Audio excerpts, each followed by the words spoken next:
उत्थानं नमो आयरीयाणं नमो वज्रायाणं नमो लोये सवसाहूणम्। पंच परमिष्टि भगवान की 1008 श्री आदिनाथ भगवान की, अंतिम तीर्थेश भगवान महावीर स्वामी की, आचार्य भगवान गुरुवर श्री विशुद्ध सागर जी महाराज जी की, जबरी मुनिषि सुप्रभ सागर जी महाराज जी की, मुनिषि प्रणत सागर जी महाराज जी की। जय जन बंधु, आप हम सब यहाँ उपस्थित हुए हैं लोकप्रिय कार्यक्रम सम्यक समाधान। जैसा इसका नाम है सम्यक समाधान, सब लोग आप सोच रहे होंगे कि क्या नाम रखा है, शंका समाधान भी हो सकता था, लेकिन ये सम्यक समाधान क्यों? तो जैसा नाम सम्यक प्रत्यय अगर ज्ञान के आगे लग जाए तो सम्यक ज्ञान होता है, दर्शन के आगे लग जाए तो सम्यक दर्शन होता है, और चरित्र के आगे लग जाए तो सम्यक चरित्र होता है। ठीक वैसे ही ऐसा समाधान जो साक्षात पंचम परमेष्टि साधु परमेष्टि से मुखारविंद से हम सभी को प्राप्त हो रहा है, इसीलिए यह जो समाधान है वह सम्यक समाधान है। प्रतिदिन की भांति देश विदेश के लोगों के जो मन में उठने वाले विकल्प है, उन विकल्प को हम लोग व्हाट्सएप के द्वारा एकत्रित करते हुए मुनिश्री के चरणों तक पहुंचाते हैं एवं मुनिश्री से उसका सम्यक समाधान प्राप्त करते हैं। आचार्य भगवान गुरुवर श्री विशुद्ध सागर जी महाराज जी की ऐसी पावन अनुकंपा रही कि मुनिषि सुप्रभ सागर जी महाराज जी एवं मुनिषि प्रणत सागर जी महाराज जी, जो कि आचार्य भगवान गुरु विशुद्ध सागर महाराज जी से दीक्षित शिक्षित साधु, उनके मुखारविंद से हम सभी को इस खोटे काल में भी ऐसी पावन जिनवाणी सुनने का अवसर प्राप्त हो रहा है। वह अहोभाग्य के क्षण की ओर बढ़ते हुए मुनिषि के चरणों में कोटिशा नमोस्तु करते हुए मुनिषि प्रणत सागर जी महाराज से यह निवेदन करते हैं कि हे स्वामी, आज के कार्यक्रम को गति प्रदान करते हुए संचालित करें। नमोस्तु नमोस्तु नमोस्तु। ओम नमः सिद्धेभ्य। श्रीमंत मुक्ति भरतारं वृषभं रसनायकं धर्मतीर्थकरं ज्येष्ठं वंदे अनंत गुणाणुं वंदे अनंत गुणाणुं। पंच परमेष्टि भगवान की, परम पूज्य आचार्य भगवंत गुरुवर विशुद्ध सागर जी मुनि महाराज की, परम पूज्य मुनि श्री सुप्रभ सागर जी महाराज की जय। समीचीन विकल्पों का सम्यक समाधान।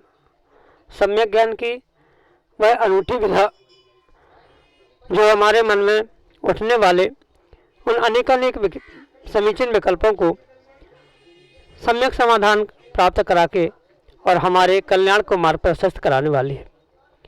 क्योंकि कल्याण की प्राप्ति का एकमात्र उपाय है विकल्पों की समीचीनता, और उन विकल्पों का सम्यक समाधान जब निर्ग्रंथ गुरु से प्राप्त होता है तो निश्चित ही हमारे कल्याण का मार्ग प्रारंभ हो जाता है। निर्विकल्पता ही जीवन का श्रेष्ठ उपाय है, और वह जीवन में निर्विकल्पता हमारे विकल्पों में उत्पन्न समीचीनता से ही प्राप्त हो सकती है। और उन समीचीन विकल्पों का सम्यक समाधान यदि हमें गुरु के मुखार बिंदु से प्राप्त होता है तो निश्चित ही वह हमारे कल्याण का मार्ग खोल देता है। ऐसे वह जीवन के कल्याण की प्राप्ति का एकमात्र कार्यकारी उपाय समीचीन विकल्पों का सम्यक समाधान, जो कि हम सभी प्रतिदिन आगम के परिप्रेक्ष्य में परम पूज्य मुनि श्री सुप्रभ सागर जी महाराज के मुखारबिंदु से प्राप्त कर रहे हैं। प्रारंभ करते हैं आज का सम्यक समाधान।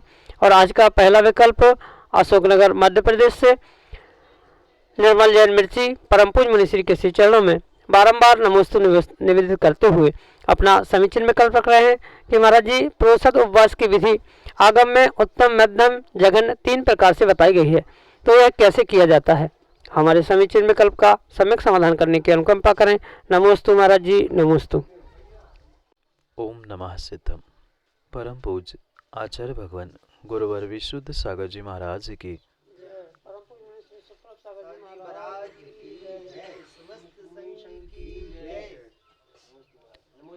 आगम में जो प्रोषद उपवास के विषय में कहा है वह एक श्रावक के लिए उत्कृष्ट तपस्या के रूप में स्वीकार किया गया। और ये भी उस प्रोषदोपवास के निमित्त से समझने की आवश्यकता है। 3 प्रकार से उस प्रोषदोपवास को किया जा सकता है, जो कि आगम में 3 प्रकार से वर्णित है: उत्तम, मध्यम और जघन्य। उत्कृष्ट प्रोषदोपवास वो कहलाता है जो पर्व के दिनों में यानी अष्टमी चतुर्दशी के दिनों में उपवास ग्रहण करे। उपवास करना यानी चारों प्रकार के भोजन, पानी आदि का त्याग करना। क्योंकि बहुत सारे जीव उपवास को पानी आदि लेकर, दूध फल आदि लेकर स्वीकार करते हैं, पर उत्कृष्ट प्रोषदोपवास की विधि तो यही है, चतुर्विध आहार यानी जो 4 प्रकार का आहार है, उस चारों प्रकार के आहार का पूर्ण पर्व के दिनों में, अष्टमी चतुर्दशी के दिनों में पूर्ण रूप से त्याग करते हुए, प्रत्याख्यान करते हुए उपवास ग्रहण करें। उसके एक दिन पहले यानी अष्टमी के एक दिन पहले, अष्टमी के एक दिन बाद, चतुर्दशी के एक दिन पहले और चतुर्दशी के एक दिन बाद, ये जो 2 दिन आगे पीछे के होते हैं, इन दिनों में एकासन करते हुए संकल्प किया जाता है कि आज माना कि सप्तमी है तो सप्तमी के दिन संकल्प किया कि कल अष्टमी का प्रोषदोपवास करेंगे, तो सप्तमी के दिन एकासन, अष्टमी को उपवास, नवमी को एकासन, त्रयोदशी के दिन एकासन, चतुर्दशी को उपवास और पुनः पूर्णिमा अमावस्या के दिन एकासन। इस प्रकार से ये उत्कृष्ट प्रोषदोपवास की विधि कही गई है। मध्यम प्रोषदोपवास के विषय में आचार्य भगवंत कहते हैं कि अगर उत्कृष्ट विधि करने की शक्ति नहीं है या उपवास आदि करने की शक्ति नहीं है, तो मध्यम प्रकार से यानी 3 दिन लगातार एकासन करने से भी वह प्रोषदोपवास माना जा सकता है, अगर उत्कृष्ट करने की शक्ति नहीं है तो। पर विशेष जो प्रोषदोपवास प्रतिमा आदि आदि का व्याख्यान प्राप्त होता है, वहाँ वो उत्कृष्ट विधि से ही करने की आज्ञा प्राप्त होती है। पर सामान्य रूप से कोई प्रोषदोपवास करना चाहता है तो मध्यम अंशों में 3 एकासन लगातार पर्व के दिन, एक दिन पहले और बाद में, इस प्रकार से भी प्रोषदोपवास मध्यम अंशों में किया जा सकता है। और जघन्य रूप से 3 दिन रस त्याग करते हुए या एक दिन उस अष्टमी चतुर्दशी पर्व के दिनों में एकासन, उसके आगे पीछे रस त्याग करते हुए 1 रस त्याग, 2 रस त्याग, 6 रस त्याग, नीरस आदि आदि अनेक प्रकार से उस जघन्य प्रोषदोपवास को करने की विधि हम समझ सकते। क्योंकि उत्कृष्ट विधि का ही विशेष फल कहा गया है और उसके ही विषय में विशेष व्याख्यान भी प्राप्त होता है, तो वह उत्कृष्ट, मध्यम, 3 एकासन और जघन्य रूप से जितनी जैसी शक्ति है, वह रस त्याग, नीरस, एकासन जैसी शक्ति अनुकूलता है, उस प्रकार से वह जघन्य के अपेक्षा से करने की आवश्यकता हुआ करती है। ये आगम में बताई गई सामान्य रूप से उस प्रोषदोपवास की उत्तम, मध्यम और जघन्य की विधि, जो कि आपके लिए सम्यक समाधान से। धर्मेश जैन, गुड़ा, उत्तर प्रदेश से परम पूज्य मुनि के श्री चरणों में बारंबार नमोस्तु निवेदित करते हुए अपना समीचीन विकल्प रख रहे हैं कि महाराज जी, आपके ही प्रवचन में कई बार सुना है कि दान छिपाकर देना चाहिए, ना कि छपाकर। इस वाक्य की विवेचना करने की कृपा करें। नमोस्तु महाराज जी, नमोस्तु। स्वस्याति सर्गो दानम, जो स्वयं के और दूसरों के उपकार के लिए किया जाता है, वास्तव में वही दान कहा जाता है। और उस दान के परिप्रेक्ष्य में दान के मायने क्या है, दान का अर्थ क्या है, दान किस लिए दिया जाता है, कहाँ दिया जाता है, इन सभी बातों को समझने की बहुत आवश्यकता है। वर्तमान में दान के निमित्त से या दान को लेकर जो एक व्यवसायीकरण हो चुका है, वह वास्तव में दान की परिभाषा नहीं है। जैसे कि कई बार हम प्रवचनों में कहते हैं कि जो दान दिया जाता है वह परिपूर्ण रूप से छिपाकर ही दिया जाना चाहिए, छपाकर नहीं। अगर जो दान छपाकर यानी दूसरों को बता के दिया जा रहा है, प्रशंसा लूटने के लिए, कहीं पटिया लगाने के लिए या अन्य किसी भी प्रकार से कुछ प्राप्त करने की भावना से दान दिया जा रहा है, तो आगम के परिप्रेक्ष्य में वह दान हो ही नहीं सकता। वह तो सीधा सीधा एक व्यापार हो गया। मेरा इतना बड़ा पटिया लगाओगे तो मैं इतना दान दूंगा, मुझे इतने 50 लोगों के सामने सम्मानित करोगे तो मैं इतना दान दूंगा आदि किसी भी प्रकार का अगर उसके निमित्त से उसके बदले में कुछ भी प्राप्त करने की भावना है, इच्छा है, तो वह किसी भी प्रकार से दान हो ही नहीं सकता। दान तो वो होता है जो एक बार दे दिया तो उसे पुनः मुड़कर देखने की आवश्यकता नहीं है। आगम में आचार्य भगवान तो इतना कहते हैं कि जैसे एक हाथ से दिया हुआ दान दूसरे हाथ को पता नहीं होना चाहिए, या ऊपर से जेब से दिया हुआ दान नीचे वाले जेब को पता नहीं चलना चाहिए।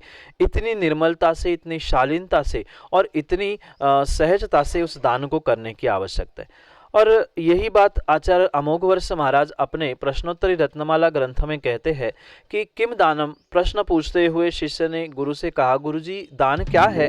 दानम अनाकांक्षा, जो आकांक्षा से रहित है, किसी भी इच्छा से रहित है, किसी भी प्रशंसा, कहीं नाम प्रशंसा प्राप्त करने की जहाँ इच्छा आकांक्षा नहीं है, वास्तव में वही दान है। अगर नाम के लिए, प्रशंसा के लिए या अन्य किसी भी प्रकार से किसी उद्देश्य को लेकर अगर दान दिया गया है तो वास्तव में वह दान नहीं है, वह तो एक सीधा सीधा व्यापार है, एक व्यवसाय हो गया।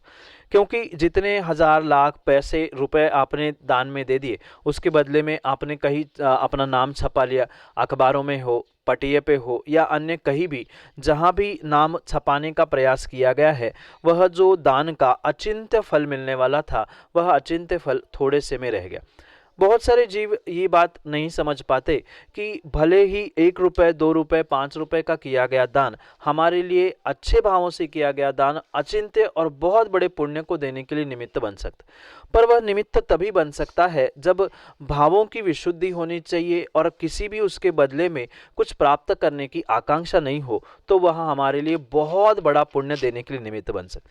पर अगर उसके बदले में किसी भी प्रकार से कुछ आकांक्षा रखी है कि हमें बदले में ये चाहिए, ये प्राप्त होना चाहिए, ये नाम, ये पटिया कई छपाने के भाव हो रहे हैं, तो परिपूर्ण रूप से वह दान का उतना फल नहीं मिल सकता। इसलिए दान देने के निमित्त से पैसे तो चले ही गए, और फिर अगर उसके बदले में ना हमें जो फल मिलना चाहिए था, पुण्य मिलना चाहिए था, वो नहीं मिल रहा है, तो वह दान भी व्यर्थ ही कहलाया जाएगा। इसलिए दानम अनाकांक्षा, आकांक्षा से रहित जो अपने और दूसरों के उपकार के लिए दिया जाता है, वास्तव में वही दान है। दान अपने स्वयं की लोभ कषाय का उपशमन करने के लिए दिया जाता है। अगर पैसे का लोभ छोड़कर हम मान सम्मान का लोभ प्राप्त कर रहे हैं, मान कषाय की पुष्टि के लिए लोभ कषाय कर रहे हैं, उसके लिए मायाचारी करते हुए दिखावे के लिए काम कर रहे हैं, तो वह किंचित भी आगम के परिप्रेक्ष्य में दान नहीं हो सकता।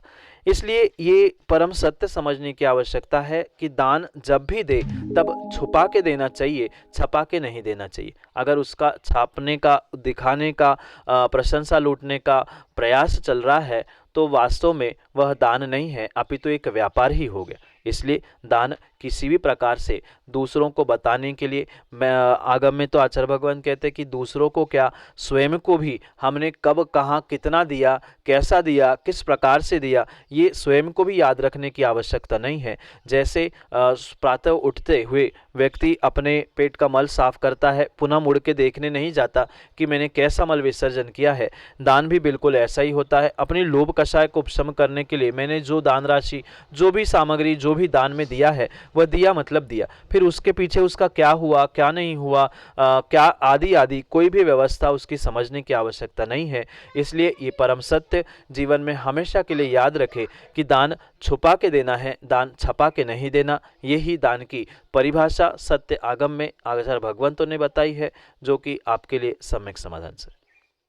श्रीमती निशा जैन, मड़वैया, भानपुर, उत्तर प्रदेश से मुनीक श्री के चरणों में बारंबार नमोस्तु निवेदित करते हुए कह रहे हैं कि महाराज जी, यदि बच्चों को टीवी, मोबाइल आदि देखने पर रोकते हैं, डांटते हैं, गुस्सा करते हैं, तो हमें कौन से कर्म का बंध होगा? हमारे समीचीन विकल्प का सम्यक समाधान करने की कृपा करें। नमोस्तु महाराज जी, नमोस्तु। किसी भी कार्य में विघ्न डालना ये अंतराय कर्म के लिए निमित्त कहा गया, पर उस अंतराय कर्म के आश्रव बंध के साथ ये भी समझने की आवश्यकता है कि उस समय पर जीव के कहाँ कैसे भाव है, उसका अभिप्राय क्या है, उस पर ये सब कुछ निर्भर करता है। क्योंकि बिना अभिप्राय के मात्र शरीर से या अन्य किसी प्रकार से वचनों से विघ्न किया जा रहा है, तो उसका फल कैसा क्या मिलता है उसका निर्णय नहीं किया जा सकता। क्योंकि जो भी जीव को आश्रवबंध होता है वह परिपूर्ण रूप से मन, वचन, काय, इन तीनों साधनों से हुआ करता है। और मन, वचन, काय तीनों साधनों का परिपूर्ण रूप से तालमेल देखने के बाद ही वह पुण्य रूप है, पाप रूप है या अन्य किस प्रकार से है, उसे समझने की आवश्यकता है।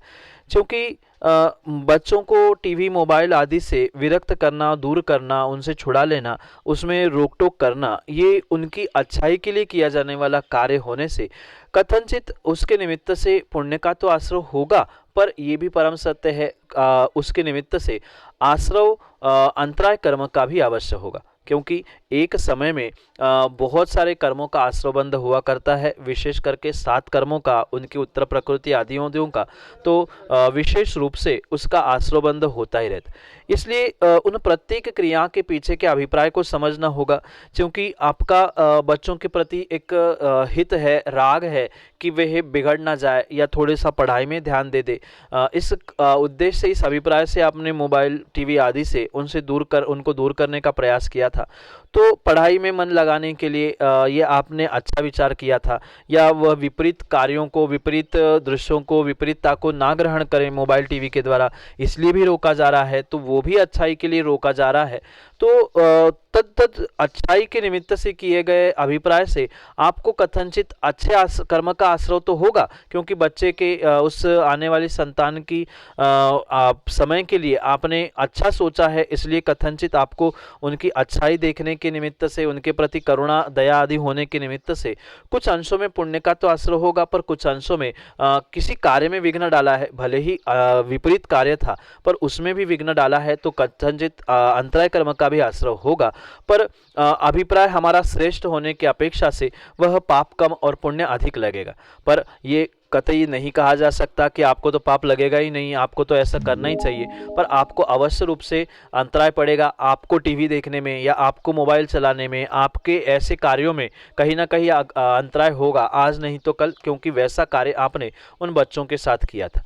पर पुण्य का शक्त्यांश अधिक होने के कारण से आपको उसके अपेक्षा से पुण्य भी लगेगा कि बच्चे बिगड़े नहीं, उनको संस्कारित किया जाए आदि आदि रूप से, इसलिए पुण्य भी लगेगा। पर मैं विशेष रूप से ये कहना चाहता हूँ कि उनको उन कार्यों से विरक्त करने के लिए आप अपनी मर्यादा को मत भूलना, क्योंकि अगर उनको डांट के, फटकार के, मार के आप उससे विमुख कर रहे हो, तो उससे आपको विशेष पाप का आश्रय होगा। सहजता से एक बार सामान्य रूप से प्रेम से समझाने का प्रयास करो कि बेटा ऐसा करने से ऐसा होता है, ऐसा नहीं करना चाहिए, तो आपको उतना पाप का आश्रय नहीं होगा। पर यह भी मैं जानता हूँ कि आपके इतने प्रेम से कहने से बच्चे मानने वाले भी नहीं हैं, तो उनको इस प्रकार से समझाया जाए कि जिस निमित्त से आपको भी दोष नहीं हो, आपको भी पाप नहीं लगे और वो भी अपना काम हो जाए, ऐसा ही काम करने की आवश्यकता है। और ऐसा समझाना एक माँ बहुत अच्छे से जानती है कि अपने बच्चों को किस प्रकार से कथाओं के द्वारा, किस प्रकार से दृष्टांतों के द्वारा या अनेक प्रकार के दृष्टांतों के द्वारा कैसे समझाया जा सकता है, एक माता पिता बहुत अच्छे से जानते हैं। और आप उस संस्कारों को और उस बातों को समझते हुए उस कार्य को करेंगे तो आपको भी दोष नहीं लगेगा, बच्चे भी सुधर जाएंगे आदि सब कुछ कार्य हो सकता है। पर दोष तो लगता है, पर वह दोष कम ज़्यादा करना अपने अभिप्राय, अपने मन वचन काय की परिणति आदि से हम तय कर सकते हैं। तो जितने अच्छे अभिप्राय, जितने अच्छे वचनों के द्वारा, जितने अच्छा शरीर की क्रियाओं के द्वारा हम उसमें रोक टोक करेंगे या उनको समझाने का प्रयास करेंगे, उतना ही विशेष फल हमें उनसे प्राप्त होगा। यही आपके लिए सम्यक समाधान।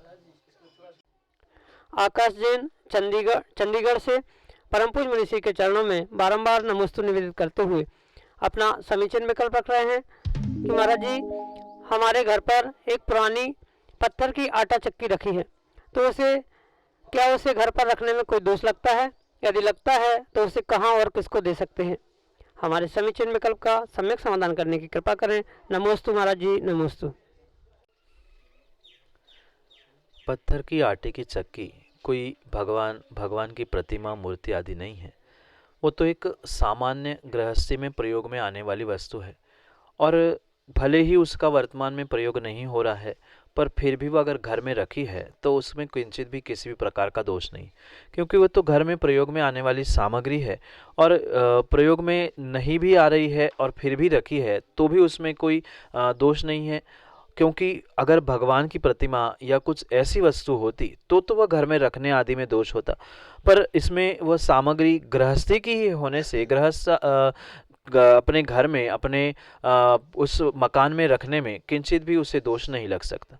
और रही बात उसका प्रयोग नहीं है, आपको अनावश्यक लग रही है, उसे अलग करना ही है, तो यत्र तत्र फेंकने की जगह उसे अगर किसी व्यवस्थित संग्रहालय आदि में रख लिया जाए तो वह एक अच्छा कार्य होगा। इसलिए कि शायद आने वाले समय में वह मशीनिंग के युग में, इस भौतिकता के युग में किसी के पास वो आटा चक्की जो हाथ से पीसने वाली है वह शायद ही देखने को मिलेगी। इसलिए आने वाली पीढ़ी को ये पता चले कि बुजुर्ग लोग कैसे आटा पीसते थे, किस प्रकार से भोजन बनाते थे। हो सके तो प्रयास यही करे कि घर में ही उसको सुरक्षित करे। अगर घर में आपको सुरक्षित करने की भावना नहीं है, रखने का स्थान नहीं है, तो उसको उठा के कई ऐसे व्यवस्थित जगह पे रख दिया जाए जिसको आने वाले समय में सुरक्षित करते हुए कई सैकड़ों वर्षों बाद ये बताने के लिए आवश्यक होगा कि आपके बुजुर्ग इस प्रकार से हाथ के चक्की से आटा पीसते थे, आटा बनाते थे आदि। ये सब कुछ दिखाने के लिए एक प्रदर्शनी के रूप में कहीं व्यवस्थित स्थान पे रखेंगे तो वो उत्कृष्ट कार्य होगा। वैसे घर में रखने में भी कोई दोष नहीं है, पर घर में व्यवस्था नहीं है तो अन्यत्र भी रखने में, अलग करने में भी कोई दोष नहीं है। यही आपके लिए सम्यक समाधान। अगले समीचीन विकल्प के लिए नंदगांव मध्य प्रदेश से हमारे सामने हैं विनोद कुमार जैन अपने समीचीन विकल्प के साथ। नमोस्तु नमोस्तु नमोस्तु। मैं प्रातः काल उठ के सुबह कुर्सी पर बैठकर खड़े होकर सामायिक करता हूँ। मैं लकवा से ग्रसित हूँ, इसलिए महाराज जी शारीरिक स्थिति सही नहीं बन पा रही है। भाव अच्छे से अच्छे बनाने का प्रयास करता हूँ। क्या मैं ऐसा करूँ? मुझे समाधान देने की कृपा करें। नमोस्तु महाराज जी, नमोस्तु महाराज जी, नमोस्तु महाराज जी। सामायिक की उत्कृष्ट विधि तो एक स्थान पर एक समय एकाग्र चित्त, शरीर का हलन चलन आदि सब कुछ छोड़ते हुए एकाग्र होकर ही करने की विधि बताई गई। पर ये भी समझने की आवश्यकता है कि ये जो उत्कृष्ट विधि बताई गई है, माना कि शरीर की असमर्थता है, समय की असमर्थता है, या अन्य भी कोई ऐसे कारण है जिस कारण से वह शरीर को स्थिर नहीं रख पा रहे हैं, तो वह जघन्य रूप से सामायिक छोड़ना योग्य नहीं है। इसलिए आप जो ये कार्य कर रहे हो वह किसी भी प्रकार से दोषपूर्ण तो होने पर भी छोड़ने योग्य नहीं है, क्योंकि शारीरिक असमर्थता है, लंबे समय तक एक आसन में नहीं बैठ पा रहे हैं तो कोई दिक्कत नहीं है। कुछ समय बैठकर, कुछ समय खड़े होकर, कुछ समय कुर्सी पे बैठकर आदि किसी भी प्रकार से उस सामायिक जो क्रिया है श्रावक की, वह आपको परिपूर्ण रूप से संपन्न करने की आवश्यकता है। हाँ, कुछ अंशों में जो हलन चलन आप कर रहे हैं या उठना बैठना इधर उधर आदि क्रियाएं शरीर के द्वारा हो रही है, उसके द्वारा कुछ अंशों में पाप का आश्रय होगा, क्योंकि सामायिक तो मन वचन काय की स्थिरता एकाग्रता को ही प्राप्त करने की विधि बताई गई। हाँ, 100% नहीं कर पा रहे हैं, 80%, 80 नहीं कर पा रहे, 50%, जितने अंशों तक हम कर पा रहे हैं उतने अंशों तक उसे करने का हम प्रयास करना चाहिए। और ये मैं विशेष रूप से कहना चाहता हूँ, ठीक है शारीरिक स्थिति ठीक नहीं है, हम कभी खड़े होके बैठ के, कभी लेट के, कभी किसी प्रकार से सामायिक कर रहे, माला फेर रहे, पर शरीर से भले ही हमारी कैसी स्थिति हो, पर मन से हमें खड़े ही होके मजबूती के साथ काम करना है। क्योंकि आगम में सामायिक पूजा आदि के निमित्त से 4 प्रकार बताए गए हैं। उसमें से एक प्रकार है उत्थित उत्थित, उत्थित उपविष्ट, उपविष्ट उपविष्ट और उपविष्ट उत्थित। ये 4 प्रकार इस प्रकार से समझाया गया है कि माना कि किसी की विषमता है, वह बैठकर कर रहा है, पर कम से कम बैठने के बाद उसके परिणाम, उसके भाव, उसके मन नहीं बैठने चाहिए। अगर स्वयं भी बैठा है, शरीर भी बैठा है और भाव भी बैठे हैं, तो वो उपविष्ट उपविष्ट यानी बैठा ही बैठा है, जो कि निकृष्ट रूप से कहा गया। माना कि कोई ऐसा व्यक्ति है जो खड़ा नहीं हो पा रहा है, एकाग्रता से एक आसन से बैठ नहीं पा रहा है, पर फिर भी उसके भाव, उसके परिणाम बहुत अच्छे हैं और विशुद्धि के साथ वह क्रिया कर रहा है, तो वह बैठा हुआ होने पर भी खड़ा है, यानी कि उत्थित उपविष्ट है, बैठा हुआ भी खड़ा हुआ है। कुछ ऐसे होते हैं कि लोगों को दिखाने के लिए तो खड़े होकर सामायिक कर रहे हैं, पर उनके भाव नहीं लग रहे, अब ये देख रहा है कि नहीं, वो देख रहा है कि नहीं, कौन क्या कह रहा है आदि के लिए अगर सामायिक हो रही है तो वो खड़ा होकर भी बैठा ही माना जाता है, उसे उपविष्ट उत्थित उत्थित उपविष्ट कहा जाता है। और सर्वोत्कृष्ट विधि तो वो है जो खड़ा भी है शरीर से भी और भावों से भी, वह उत्कृष्ट है। इसलिए उत्कृष्ट नहीं सही, मध्यम नहीं, जघन्य सही, जितनी शक्ति है उतनी शक्ति से हमें करने की आवश्यकता है। और शरीर की असमर्थता देखते हुए ये ना सोचा जाए कि ठीक है अब हमारा स्वास्थ्य ठीक ही नहीं है तो हम सामायिक ही छोड़ दे, हम ये छोड़ दे। ऐसा छोड़ने की आवश्यकता नहीं है। जितनी जैसी शक्ति है शक्ति के अनुसार कार्य करे तो कुछ अंशों में तो पुण्य मिलेगा ही मिलेगा। यही आपके लिए सम्यक समाधान। मोनम जैन, नदगांव, मध्य प्रदेश से अगले समीचीन विकल्प के लिए हमारे सामने। नमोस्तु गुरुवर। मेरा प्रश्न है, इस आधुनिक दौर में जहां युवा जॉब के लिए ना सिर्फ घर को छोड़ के जा रहे हैं अपितु वो धर्म से भी दूर होते जा रहे हैं, मेरा मानना है कि अगर आप धर्म से दूर होते हैं तो कहीं ना कहीं आपके पास घर से जुड़ी रहने की वजह कम रह जाती हैं। क्या मैं इस वाक्य में सही हूँ? अगर हूँ तो इसको किस तरह से निदान किया जाए ताकि हम धर्म से भी जुड़े रहें और साथ ही साथ अपने घर वालों से भी निदान करें? बहुत अच्छी बात है। कम से कम इस आधुनिक युग में भौतिकता की चकाचौंध में आप जैसे युवा जो इधर उधर भाग रहे हैं, कम से कम मन में ये विकल्प आया कि हमें धर्म से, घर से, अपने माता पिता से जुड़ के रहना है। ये भी बहुत बड़ी बात है, क्योंकि आज बहुत कम ऐसे युवा बचे हैं जिनकी घर परिवार, धर्म, देवशास्त्र, गुरु इनसे जुड़ने के भाव है। जो एक बार भौतिकता और धन दौलत के पीछे दौड़ने लगते हैं, उन्हें न घर परिवार से मतलब रहता है, न धर्म से, न देवशास्त्र गुरु से, किसी भी से भी उनका लेना देना नहीं बचता। वे मात्र उस भौतिकता की और धन दौलत की चकाचौंध के पीछे दौड़ रहे हैं। और इस ऐसे युग में जो आपने ये भाव संजोए है कि कम से कम ऐसा क्या किया जाए जिससे हमारा वो काम भी ना छूटे और ये काम भी बना रहे, इसके लिए ये ज़रूरी नहीं है कि चाहे दिल्ली, पुणे, हम कहीं भी रहे, अगर भीतर हमारे श्रद्धा है तो मुझे विश्वास है आप जहाँ रहोगे वहाँ आपको धर्म और मंदिर आदि सब कुछ कार्य प्राप्त हो सकते। इसलिए ये ज़रूरी नहीं है कि प्रत्येक समय या प्रति समय हम किसी मंदिर में पहुंचने पे या भगवान के पास पहुंचने से ही धर्म हो। हम जहां हैं वहां बैठकर भी धर्म कर सकते, चाहे दिल्ली हो, चाहे विदेश में भी कहीं आप पहुंचो, वहां भी एक आप अपने निवास स्थान में एक कोई पूजा घर बना सकते हैं जहां एक उत्कृष्ट तरीके से अपने गुरु की, भगवान की या किसी की तस्वीर रख दी पूजा करने के लिए या आराधना करने के लिए। श्रेष्ठतम जो आगम के ग्रंथ है, तत्वार्थ सूत्र जैसे, उनको विराजमान कर लिया। कोई और भी हमारे पास सुविधा है, व्यवस्था है पूजा घर व्यवस्थित बनाने की, तो भगवान नहीं ले जा पा रहे हैं तो कम से कम जो यंत्र जी होते हैं वह यंत्र जी विराजमान कर सकते हैं। जिन फोटो को, जिनवाणी को, यंत्र जी को देखकर ये हमेशा हमें भाव होता रहे कि कम से कम हम कौन हैं और किस धर्म में जन्मे हैं, हमारे एक आदर्श रूप जो देवशास्त्र गुरु है वो कौन होते हैं, ये आपको भी समझ में आएगा और हो ना हो आने वाली पीढ़ी को जो आपके बाद आएगी, क्योंकि आप तो फिर भी कहीं ना कहीं पिछले समय में यानी अपने बचपन में धर्म से, धर्म आयतनों से, पिताजी से जुड़े थे, इसलिए आपको पता है कि धर्म क्या है। पर आने वाली पीढ़ी को जो देश विदेश में रह रही है या मेट्रोपॉलिटन सिटी में रह रही है, उनके लिए ये बहुत ज़रूरी है कि धर्म क्या है, धर्म के हमारे आयतन क्या है, गुरु कैसे होते हैं। तो अगर एक पूजा घर बना रहेगा, वहाँ पर तस्वीर के साथ यंत्र जी, जिनवाणी जी विराजमान रहेगी, तो वह बताने के लिए भी उनको आसानी होगी कि धर्म क्या है। साथ में सामूहिक रूप से, ठीक है रोज़ समय नहीं मिलता है, हफ्ते में एक बार सामूहिक रूप से बैठकर पूजा की जाए, भले ही यंत्र जी रखे, जिनवाणी रखे हैं तो परोक्ष रूप से देवशास्त्र गुरु की पूजा हो सकती है।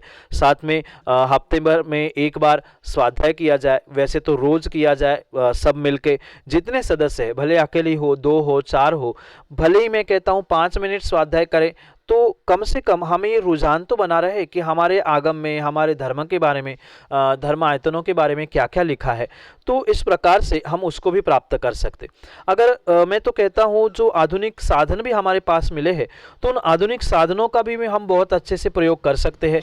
जैसे कि टीवी है, मोबाइल है, टीवी में कई स्थानों पर, कई चैनलों पर दिन भर प्रवचन आते हैं। यूट्यूब पे भी ऐसे कई सारे यूट्यूब चैनल है जिसके सब्सक्राइब करने से हमें बहुत कुछ जानकारी और बहुत कुछ ज्ञानवर्धन क्रियाएं प्राप्त होती है। तो सामूहिक रूप से ऐसा कोई समय निर्धारित किया जाए कि जिस समय पर पूरा परिवार बैठकर टीवी देखे। जब तक ये अपनी संस्कृति को संभालने का प्रयास नहीं किया जाएगा तब तक कभी भी संस्कारों को वृद्धिंगत करने का पुरुषार्थ नहीं हो सकता। आपने देखा होगा कि बुजुर्ग लोग जब भी शाम को सुबह भोजन करते थे तो कभी ना कभी दिन में एकत्रित होते थे, दिन भर की हालचाल एक दूसरे की बातों में पता चलती थी। तो ऐसा वर्तमान में समय ना मिलने के कारण सबका अपने आप में एक संकुचितपना और सब अपने अपने कंफर्ट जोन से बाहर आना नहीं चाहते।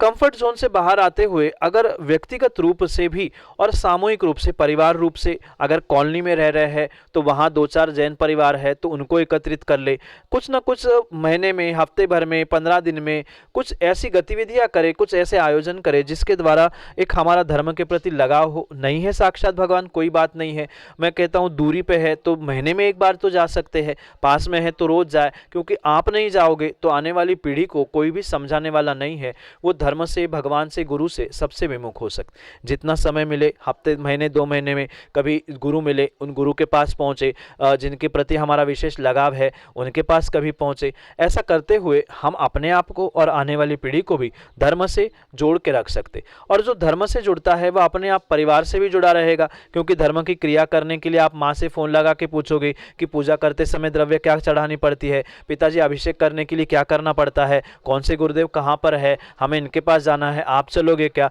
तो आप चलोगे तो वो भी चलेंगे, तो वहाँ मिलाप हो गया। तो बहुत सारी बातें ऐसी स्वयं ही हो सकती है। इसलिए पुरुषार्थ आज से ही करना होगा। कुछ पूजा घर बन के फोटो या कुछ ऐसा व्यवस्था बना दी जाए जिसके द्वारा हम भी, क्योंकि जितनी आपाधापी का ये जीवन है उसमें से चंद मिनट हमें एक शांति का जीवन बिताने के लिए उस पूजा घर में हम बैठे, माला फेरे, जाप करें, कम से कम 24 घंटे में एक नमोकार की जाप या गुरु से कोई विशेष मंत्र की जाप आदि लेकर उसको करते रहेंगे तो हमारा पुण्यवर्धन भी होगा, हम धर्म से भी जुड़ेंगे और ये अच्छी बातें आपके माता पिता को बताएंगे तो माता पिता भी आपसे जुड़े रहेंगे और आप भी उनसे जुड़े रहेंगे। ऐसा कार्य करने से धर्म, संस्कार, संस्कृति ये सब कुछ आगे बढ़ता रहेगा। यही आपके लिए आशीष के साथ सम्यक समाधान।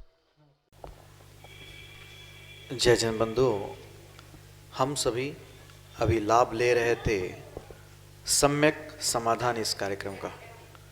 प्रतिदिन यह कार्यक्रम 5:13 पे सुप्रभ उवाच इस YouTube चैनल के माध्यम से प्रसारित होता है। आज हर घर में स्मार्टफोन है, स्मार्टफोन में YouTube का ऐप होता है। YouTube के ऐप पे आप सर्च पे जाके सुप्रभ उवाच सर्च करिएगा। सुप्रभ, मुनीषी सुप्रभ सागर जी का नाम सुप्रभ, वाणी का पर्यायवाची नाम उवाच, सुप्रभ उवाच यह यूट्यूब चैनल का नाम है।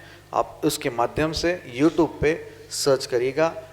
प्रतिदिन यह कार्यक्रम 5:13 पे यूट्यूब चैनल पे प्रसारित होता है, सम्यक समाधान इस नाम से।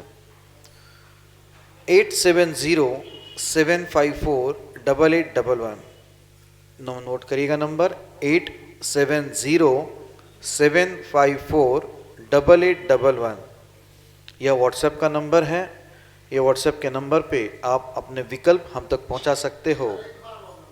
8707548811। यह व्हाट्सएप का नंबर पे आप अपने ऑडियो मैसेज, वीडियो मैसेज या टेक्स्ट मैसेज या इमेज के साथ अपना विकल्प हम तक पहुंचा सकते हैं। कार्यक्रम में वो सम्मिलित करते हुए उसके सम्यक समाधान आपको YouTube के माध्यम के द्वारा सुनाए जाएंगे। samyak.samadhan@gmail.com यह हमारे जीमेल की आईडी है। आप जीमेल की आईडी का प्रयोग करके भी अपने विकल्प हम तक पहुंचा सकते हो। प्रतिदिन मुनीषी के प्रवचन शाम को 7:40 पे जिनवान टीवी के माध्यम से प्रसारित होते हैं।